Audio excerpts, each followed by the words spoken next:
Hello and welcome to the program. I am Luke Hunt and this is another podcast for The Diplomat, and with me is the Australian journalist, author and war correspondent Lynn O'Donnell, calling in from Kabul, where the US forces, the US and allied forces I should add, are currently withdrawing after a 20-year war, which as many of us realise is still ongoing. Lynn, welcome to the program. Thanks, Luke. Thanks for having me. How are things in Kabul? How are the Afghans and the many different ethnic groups of Afghans, how are they coping with the withdrawal? That's a really complicated question. What I have found since I've been back here is that, and to my surprise, was that many people across the spectrum, from government into all levels of society and professions, were surprised at the decision by the Biden administration to follow through on the decision that Donald Trump had made to withdraw. As you know, the original date for the withdrawal was May the 1st. Biden pushed that back to the anniversary of the event that started at all the 9/11 attacks on the United States. But the retrograde has been going on for some months anyway, and it's expected that the US and NATO and partners' presence here will be done and dusted by August. It's caused a lot of trepidation. People are there's a feeling of abandonment and fear that whatever happens next will happen without any real support. I don't think that's the case, but that is definitely the feeling. Right, two strands there. One of the big complaints back in the 1990s, apart from Afghan donor fatigue, was that the Afghans felt abandoned because they had backed the West against the Soviet occupation, and once the Soviets had left, there was nothing there for them but civil war. And the impression I'm getting is there's a fear that that will happen again. And another comparison which is being drawn is with the abandonment of South Vietnam in 1975, when the Americans pulled out, the communists rolled in, and there goes a country. Well, I don't think that there is any question that financial and logistical support from the United States and from NATO will continue. I think that that's a given, and NATO has said as such. Stoltenberg has said it a couple of times in the last month or so, and as we know, he wouldn't be saying that if he didn't have the green light to say so from Washington. Right. So that will continue. One of the surprises, and it's been said, that support will continue until 2024 anyway. That's already in the fine print. One of the surprises, though, is the withdrawal of support for the Afghan Air Force. And in fighting this war, air assets have been very important. I think the Afghans are going to have to work that one out for themselves. They had been hoping that they could retire the old Russian helicopters, and they've been retiring pilots and mechanics who are competent on those assets. They might have to bring them back. So that will be a little bit of a time lag, and that might cause them some problems on the battlefield. There's also the contractors. This has been largely a war supported by contractors, as you know, and so what happens to them? Are the contracts rewritten? How many will be able to stay? I think that the Taliban expected that part of the agreement with the United States would be that the contractors also go. But the other thing that we've got to take into account is that the Taliban have got now something that they haven't had, certainly didn't had, during those woe-begotten 5 years that they actually ran the country between 1996 and 2001, which is political legitimacy. Right. Now, if you have a Saigon-style helicopters off the roof of the US Embassy, desperate departure from Kabul because the Taliban have got their blokes with AKs in shooting everything that moves that's not one of them, they lose that legitimacy. And with the legitimacy comes diplomatic recognition, financial and aid support. And in the 20 years that have passed since they got kicked out of what passed for government here, they've realised that they can't do it. Wherever they have a presence in Afghanistan, what they don't do is governance. They just haven't got the ability to do it. So I think that there is a realisation that that's not going to happen. Political legitimacy is everything to them. Does that make sense? It certainly does. I remember back in the 90s, they were constantly chasing political legitimacy. They would turn up at the UN every year at the Credentials Committee, hand over their papers and ask to be recognised as a legitimate head of state, and they were always knocked back. That was held by Bernard Rahardine and Ahmad Shah Massoud. Forgive my pronunciations, but it was a while ago. Yeah. But they really did crave that legitimacy. But when you look at even their tactics on the battlefield, it's always hit and run. That they take over. There's nothing that they can really offer. Right. Yeah. And they would take over a village in the middle of a province, and the only people living in the province are scattered around these villages, and then they would move on. The people left behind would wave the flag, and they would drive off in their convoys and then claim to have taken another village or another district, another province, and then at the same time they weren't actually there running them.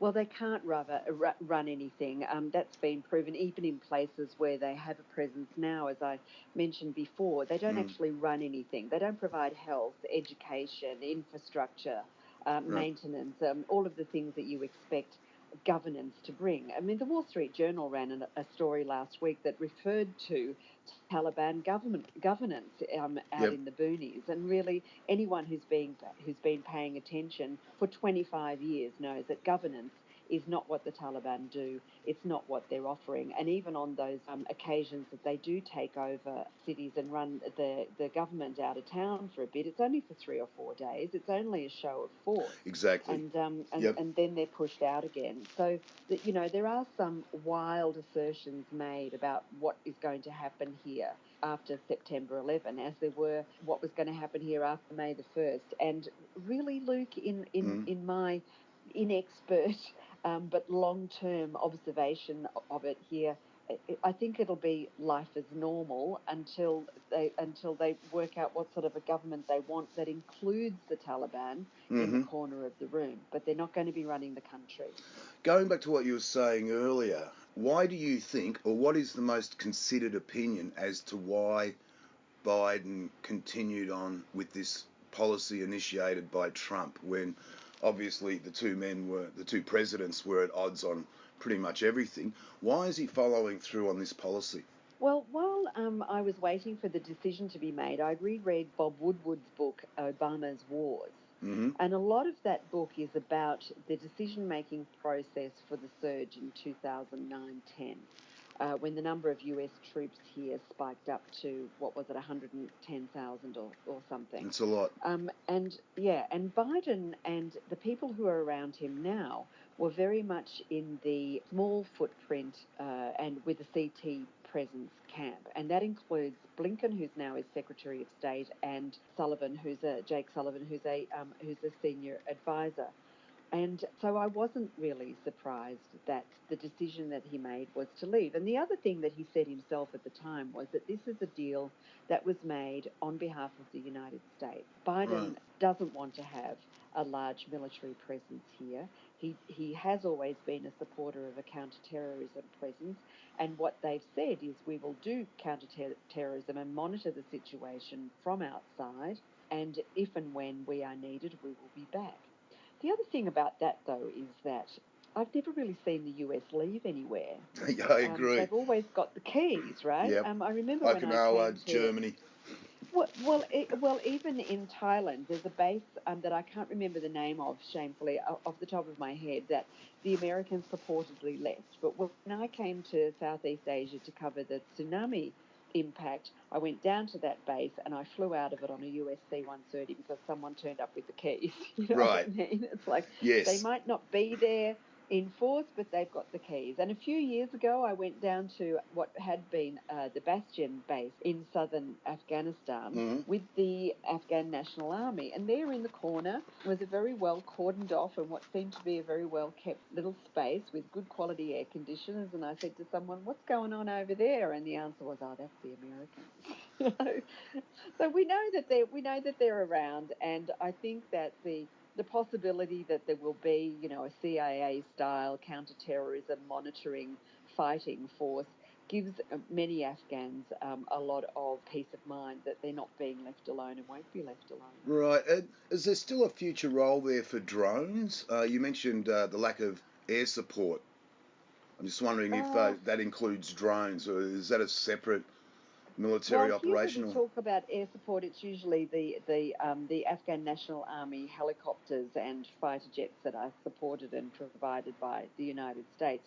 I think that the future is drones, don't you? Yeah, absolutely. I think that if there's ever a naval conflict in the South China Sea, I think it's going to have more to do with drones than it will battleships.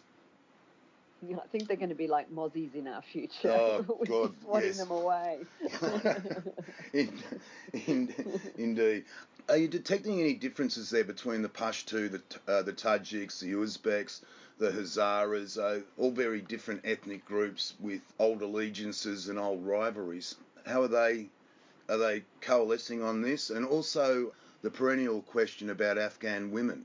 How are they faring amid all this? On the ethnic and sectarian side of things, I think that that's a really interesting question that isn't really being looked at very closely.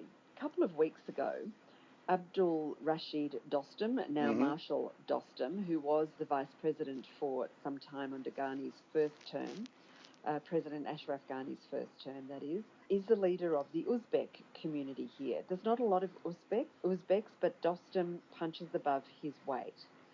Right. President Ghani is a micromanager. And we've known that for a long time, but somebody who works very closely in his inner circle last week told me that the number of decisions that President Ghani makes is really quite breathtaking. Everything has to be signed off. The colour of the tablecloths in the palace canteen, the names of people who are at Director General level, at provincial governor level, deputy minister level, everything that they do also has to be signed off by the president personally. As a result of this, there's not a lot of high quality decision making going on. That means thousands of decisions being made by one person in a very complex country, in very complex circumstances every month. A couple of months ago, he appointed a Pashtun governor to Faryab province up in the north. Faryab is part of Dostum's Uzbek landscape. And so Dostum uh, pushed ahead with getting people to go out in the streets and make objections to this appointment. And he used democracy to ostensibly put forward candidates for governor that he approved of, that he said would be voted for by the people of Faryab province. And there were television and radio and newspaper stories in the local media saying, quoting people saying, anyone Dostum wants is fine by me, you know. Right. This is a very dangerous ethnic mix here, and Dostum knows very well how to use it. Then in the Panjshir Valley, you have Tajiks.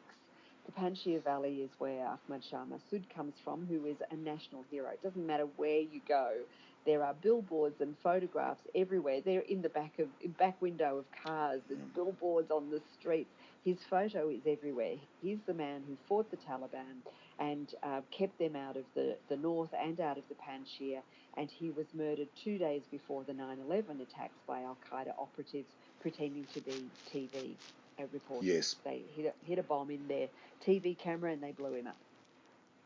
His son is called Ahmad Massoud, and he is 32, and he is a very well-educated, erudite young man, and he is building a cult of his own personality in the Panjshir, and he is very well liked. He's giving hope to people of other ethnicities, including Hazaras, we'll get to in a moment, Mm-hmm. if you don't mind. No, that's fine. And he's also, because he's young, he's representative of the demographic. 70% of Afghan's population, which is around 38 to 40 million, are under 30 years old. That's Right. I did astounding. notice the And population figures have significantly changed since I was last there.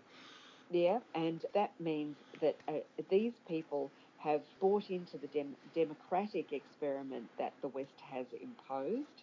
Mm-hmm. They are anti-Taliban. They are pro-modernity. They want Afghanistan to be part of the world community of nations. They have iPhones. They have movies, Bollywood, you name it. And they see Ahmad Shah Massoud as one of them. Now, the Hazaras, another ethnic community, are predominantly Shia, whereas the rest of the country are Sunni. They are based in their own region in the centre of the country called Bamiyan province or Hazarajat, Mm-hmm. and they are and have been for more than a century routinely discriminated against in terrible, terrible ways. And in recent months, a girls' school was bombed, Right. attacked terribly. Almost 100 little girls, 17, 18-year-old girls, were killed in the attack. Hundreds of others were injured physically, psychologically. I went out to that school the other day. It's a terrible, terrible thing. And this attack happened a year after a complex attack on a maternity ward used by Hazara women, where women giving birth and babies, newborn babies in cribs, were murdered by attackers, Just terrorists. dreadful. And Hazara people, it just stops the heart when you think about it. And Hazara people are now starting to talk about the genocide against them. And when women of childbearing age, like 17 and 18-year-old girls at a school, and those giving birth are murdered, Mm-hmm. you've got to think that there are genocidal motivations for it. So there is a lot of sectarian and tribal tension here at the moment, Yep. and it is coming to the fore in the wake of the decision made by the United States and partners to pull out and leave the Afghans to themselves. And all of this comes with a government that is accused of and is seen as drawing Pashtuns to itself and marginalising people who are not Pashtuns. And then you get down into the nitty-gritty of Pashtun tribal politics, which we won't Indeed. go into here. Well, the Because gazelle and the Durrani, I'm thinking. Yeah. Yeah, exactly. So it's all just very complex and Mm. internecine and complicated. But Yeah. it suffice to say, it's argy-bargy, cats in a bag. I remember many years ago a Taliban soldier said to me that one camel was worth 14 Hazaras. Now, how do you work that out? Exactly. I mean, you've got. It's just Yeah, appalling. And those sort of exactly. comments are still being made in public by public figures in this country, and it really does not make people feel confident about whether or not they're protected or their interests are taken into consideration by those in power. How do you think the future will shape up once the withdrawal is complete? Oh, Luke, you and I both know that peace takes a long time. It's a concept to start off with. Indeed. Um, I think we've got years to go before Afghan Mm. people, really work out what it is they want their country to look like. Right. It's impossible for me to say. I think that, yeah, there'll be a Taliban / conservative religious element represented at the highest levels in government and probably at provincial level as well. But I think that we really have to let Afghans, and the Mm. country is dominated by young people, work Yep. out what it is that they want. One of the biggest issues which I have seen happen here in Cambodia is how do you rid a country of the culture of war, the violence of war? How do you get rid of all the guns? And so, in Cambodia, that never really happened until the turn of the century. It took that long to divide the factions, break them up, get rid of the guns, and then let a generation come along which isn't so gun savvy, which they're not driving around town on a motor dock with AK-47s and a couple of grenades in their belts. It is a generational thing, and here you have more than 40 years of it. Right. Started with the Soviets, then there was civil war, then there was the Taliban, and now we've just come into the end of 20 years, and there'll be a couple of years to go yet. So you're talking about half a century of conflict and violence, and that really it gets into the saying it gets into the DNA is very harsh, and I don't think that's the case, but it is a generational problem. And I Yep. said to a friend the other day, what you really need to do is deploy a dozen battalions of psychologists across the country, because the people are just so desperately traumatized by the experiences of a few generations by now. How do you get over violence being part of the psychology of the country. Right. And I think that it might not take another half a century, but it is going to take some time.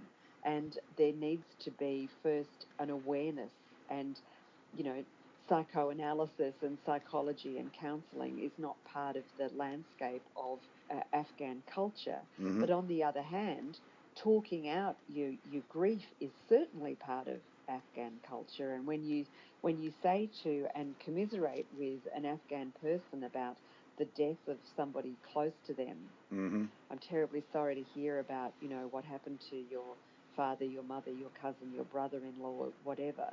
Mm. Um, they will share with you the nittiest, grittiest detail of that experience. So Right. you cry together. And that is something that we don't have in Western culture. We bottle it up, we say thanks, we have a wake, funeral, that's the end of it, off we go. We ritualize it, but we don't talk it out and cry over it in public so much. And I think Mm. maybe that gives Afghan culture a head start. I don't know, but I think that this, you know, these Yep. Afghan people really need a lot of help and support to get over the horrific experiences that they've been through for the last half century.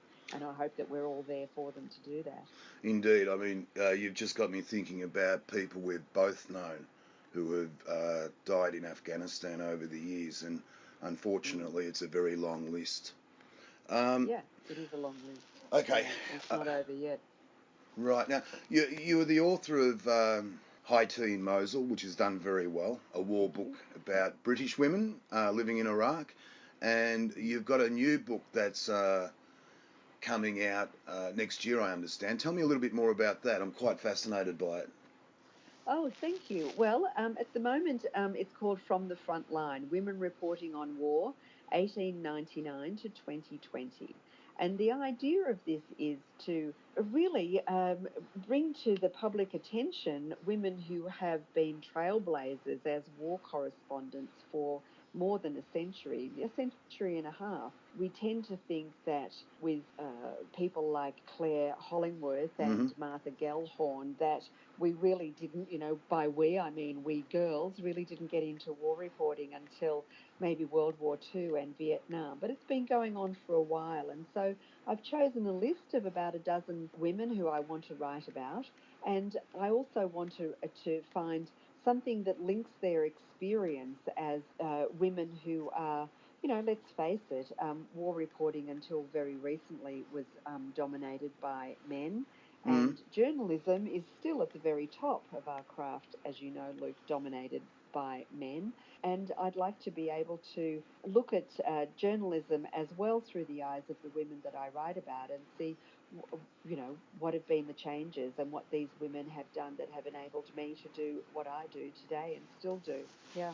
Tell me about one of the ladies you're writing about, Auntie of Winston Churchill, I believe. Yes, that's right. Her name was Sarah Wilson. She was born Lady Sarah Isabel Augusta Spencer Churchill, and she Great became name. one of the yeah. She was born in 1865, and she became one of the first women war correspondents in 1899 when she went to South Africa, what is now South Africa, to cover the siege of Mafeking for the Daily Mail during the Boer War. She, of course, was very much integrated into the establishment, and as was the ownership of the Daily Mail. And she went there, and her reporting was very rah rah and Mm. very pro the English effort. And what she really is remembered for is having been very much a morale booster for the English effort. Yeah.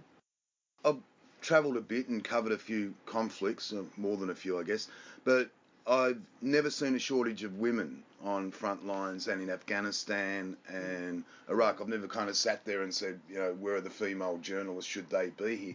But kind of my generation, I think it's been taken as read that they are there and they do a very good job. I also think women bring a lot more to the job. It's a little bit like it's a lot easier for a female to interview another woman about her experiences and what she's been through. They can talk about facets of life where men would be uncomfortable. in talking with a woman about, I think. I think you're right, Luke. I think that it adds an extra dimension, and I've often thought that, especially when we're covering conflict in Muslim countries and women are largely not able to speak freely and meet freely with men unless they are related to them. So it does add that dimension for sure. Funnily enough, this is a little bit weird, I think. I'm sitting in Kabul rereading Michael Hare's book about Vietnam dispatches. Now, it's a sensational book, but you know what's missing from it is the civilian element. And especially, he was in Vietnam. He's not going out and talking to men, women, and children on the Vietnamese side of that conflict. He's spending his time only with the US military, because until very recently, that's what war reporters did. Even women who were covering Vietnam and Korea and World Wars One and Two were, if you like, embedded, which is, a word that's become our currency, with the soldiers of the Allied effort. As they were covering their soldiers. And even people like Claire Hollingworth were very rah-rah about the way the war was being conducted. And they wore fatigues. And in Vietnam, they just had to register with the Public Affairs Office, and they showed up as if they had a Eurorail pass and were able to get on helicopters and buses and jeeps and go wherever they wanted with the US military.